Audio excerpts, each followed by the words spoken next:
Hello friends, मैं आकाश आज आपको ब्लैक फंगस के विषय में कुछ विशेष जानकारियाँ देना चाहता हूँ। और जैसा कि आप सभी जानते हैं, हमारे देश में ब्लैक फंगस की एक नई बीमारी आ चुकी है और कोविड के बाद ये एक जानलेवा बीमारी घोषित हो चुकी है और राजस्थान सरकार ने इसे महामारी घोषित कर दिया है और WHO ने भी इसे महामारी के रूप में घोषित कर दिया है। और इसका कोई अभी सटीक इलाज अभी नहीं मिल पाया है, लेकिन यह बीमारी ऐसी नहीं है कि एक करंट में बनी है बीमारी। ये बीमारी काफ़ी पुरानी है। ब्लैक फंगस काफ़ी टाइम पहले भी इसके केस आए थे। लास्ट टाइम दिसंबर 2020 में इसके कुछ केस आए थे, लेकिन वहाँ मौत का आंकड़ा कुछ बहुत कम था। उस वक्त कोरोना का प्रकोप ज़्यादा था, इसलिए इस पर इतना ध्यान नहीं दे पाए। लेकिन अब इसके केस कोरोना के साथ साथ आने लगे हैं। हर दिन 20 से 50 केस हर महीने हर पर डे आ रहे हैं और हमें इसमें सावधानी बरतने की बहुत ज़्यादा आवश्यकता है। हम क्या सावधानी बरतें, ये किसको ज़्यादा हो सकता है और ये क्यों होता है, क्या है ये, कैसा फंगल इन्फेक्शन है, हम इसके बारे में पूरी जानकारी देंगे। हमारी वीडियो को पूरी स्किप ना करें और पूरी वीडियो को देखें। और यह वीडियो इसलिए बनाया जा रहा है जिससे कि हम इस जानकारी को लोगों तक साझा कर सकें और कोई भी व्यक्ति इस बीमारी से बच सके, इसके बचाव सीख सके। इससे डरने घबराने की आवश्यकता नहीं है। इस बीमारी से बचने की आवश्यकता है। ये म्यूकोरमाइकोसिस फंगल इन्फेक्शन है, जिसे ब्लैक फंगस के नाम से जाना जाता है। इसके लक्षण क्या हैं? म्यूकोरमाइकोसिस के लक्षण यह हैं, ये अक्सर देखा गया है जो कोविड पेशेंट हैं, कोविड पेशेंट में ज़्यादा फंगल इन्फेक्शन का खतरा देखा गया है। म्यूकोरमाइकोसिस का फंगल इन्फेक्शन का खतरा देखा गया है। ये म्यूकोरमाइकोसिस जो होता है, ये एक फफूंद की तरह होता है। ये हवा में पाया जाता है। ये जिनकी इम्यूनिटी वीक होती है, जिन्हें थायराइड है, शुगर है और बहुत सारी बीमारी पहले से होती हैं, उन्हें ये जल्दी खतरे में आ जाते हैं वे व्यक्ति।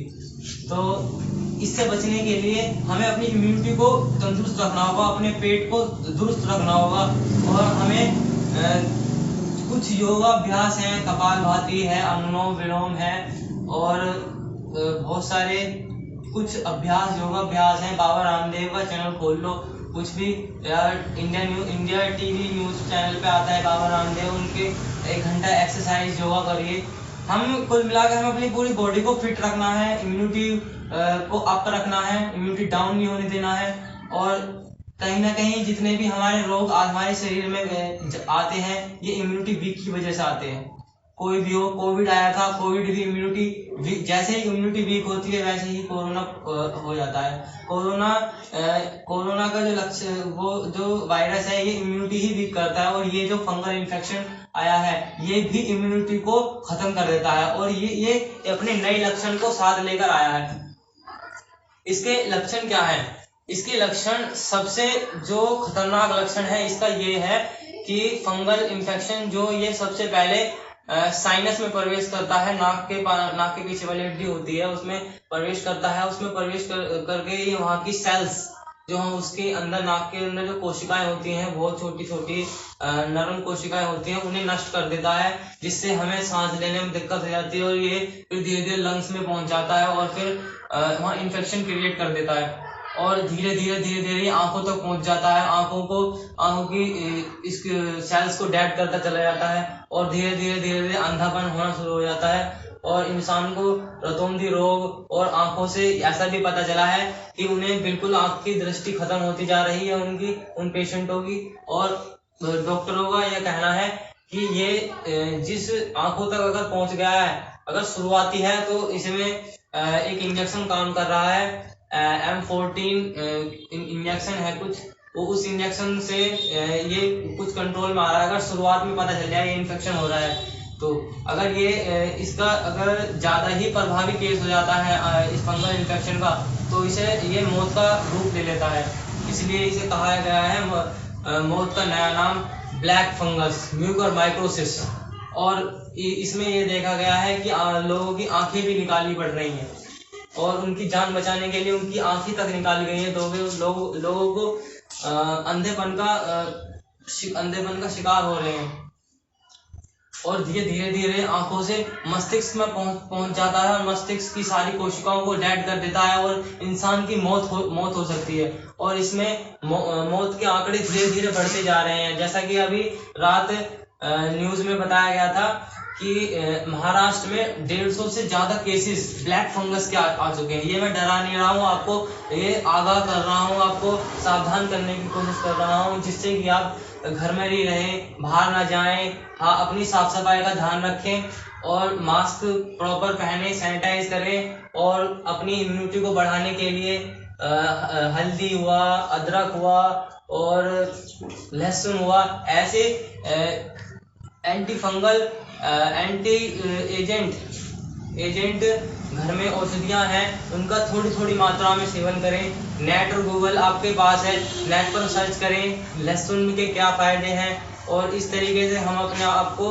सेल्फ मेडिसिन ले सकते हैं। लेकिन सेल्फ मेडिसिन सिर्फ आयुर्वेद की ही लें और एलोपैथ की ना लें और किसी भी झोलाछाप डॉक्टर के पास बिल्कुल ना जाएं। और जैसे ये सिम्टम नजर आए सबसे पहले किसी सरकारी अस्पताल में जाएं और वहां पर अपना जांच कराएं। और इसका एक लक्षण और सामने आया है दोस्तों, ये नाक फेस के एक तरफ की स्किन को फेस की एक तरफ की स्किन जो इसमें जो सुन्न पड़ जाती है, सूज जाती है, लाल हो जाती है, ये भी एक ब्लैक फंगस का ही एक लक्षण माना जा रहा है।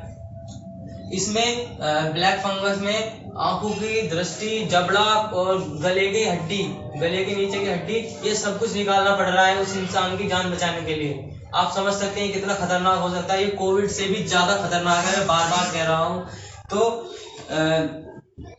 कोरोना किसको हो रहा है, अब बात आती है ये किसको ज्यादा खतरा है। कोविड ब्लैक फंगस का ज्यादा खतरा किसको है?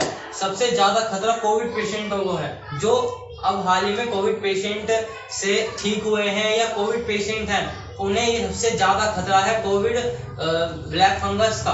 ब्लैक फंगस उन्हीं में सबसे ज्यादा पाया जा रहा है। म्यूकोरमाइकोसिस एक फफूंद की तरह होता है, ये हवा में पाया जाता है।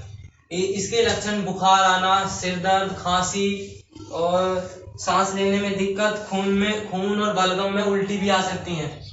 तुलसी नीम का जूस पिए, काढ़े बनाकर पिए सुबह को आधी गिलासिया, और गाय का देसी घी से हवन करें, वायु को शुद्ध करें और ना खाली पेट नाक में अड़ू तेल डालें और जिससे हमारी नाक स्वस्थ रहेगी। सुबह को अनुलोम विलोम कपालभाति करें।